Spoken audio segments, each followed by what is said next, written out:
আসসালামু আলাইকুম। হ্যালো প্রিয় শিক্ষার্থী, তো তোমরা যারা ডিগ্রি দ্বিতীয় বর্ষে রয়েছো, আজকের এই ভিডিওটি তোমাদের জন্য। আমাদের আজকের টপিক মনোবিজ্ঞান তৃতীয় পত্র। তো যাদের এই টপিকটি রয়েছে প্রথম থেকে শেষ পর্যন্ত দেখতে থাকো, আর যাদের সাজেশনগুলো লাগবে তারা সরাসরি আমাদের সাথে কন্ট্যাক্ট করতে পারো।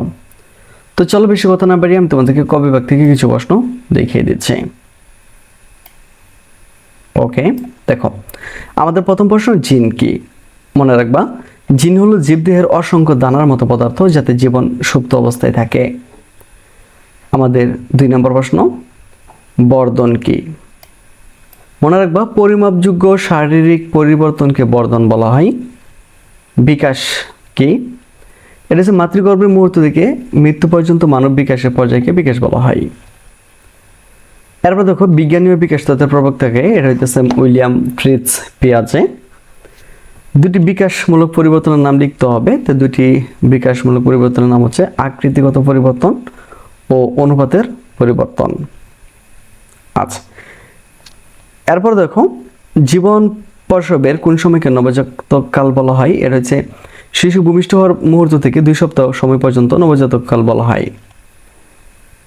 এরপর দেখো, কোন পদ্ধতি থেকে বিকাশ আচরণকে দীর্ঘ সময় ধরে পর্যবেক্ষণ করা হয়? এটা হচ্ছে দীর্ঘচ্ছেদ পদ্ধতিতে বিকাশমূলক আচরণকে দীর্ঘ সময় ধরে পর্যবেক্ষণ করা হয়।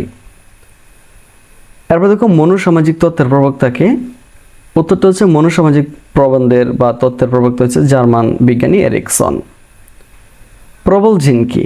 মনে রাখবা, প্রবল জিন হচ্ছে একটি জিনের নির্দিষ্ট রূপ যা বিভিন্ন কারণে নিজেকে আরো সুদৃঢ়ভাবে প্রকাশ করে। এরপর দেখো, বাইরো শব্দের অর্থ কি? এটার অর্থ হচ্ছে ভ্রূণ। এরপর দেখো, ডিএনএ এর পুনরূপ লিখতে হবে। তো ডিএনএ এর পুনরূপ হচ্ছে ডিঅক্সিরাইবো নিউক্লিক অ্যাসিড। এরপর দেখো, পুরুষ ও নারীর ক্ষেত্রে কতটি ক্রোমোজোম থাকে? এটা হচ্ছে 23 জোড়া। অভিন্ন যমজ কি? আমি একটু ছোট করে দিই, দেখতে ভালো লাগবে। ওকে, এরপর দেখো, ব্লাস্টোকার্ট কি? ব্লাস্টোসাইট বা ব্লাস্টোকার্ট হচ্ছে স্তন্যপায়ীদের প্রাথমিক বিকাশে গঠিত একটি অভ্যন্তরীণ কোষ বা বল যা পরবর্তীকালে ভ্রূণ গঠন করে। ওকে, তারপর দেখো 19 নাম্বারটা, ফেটাস কি? ভ্রূণের 8 সপ্তাহ শেষ ভাগ হতে জন্মগ্রহণপূর্বক সময়কালকে ফেটাস বলা হয়। ফেটাস অর্থ কি? ফেটাস অর্থ পূর্ণাঙ্গ। এরপর দেখো, জীবনচক্র কয়টি ধাপ আছে? এটা হচ্ছে 3টি। এরপর দেখো, মেলিসিস কি? কোষ বিভাজনের ফলে কোষের সংখ্যা হ্রাসের পর প্রতিটি কোষে 23 জোড়া ক্রোমোজোম থাকে। কোষ বিভাজনের এই প্রক্রিয়াকে মিওসিস বলে। এটাকে মিওসিস বলে। ওকে, ফ্রয়েডের মতে ব্যক্তিত্বের উপাদান কয়টি? এটা হচ্ছে 3টি। মরুলা কি?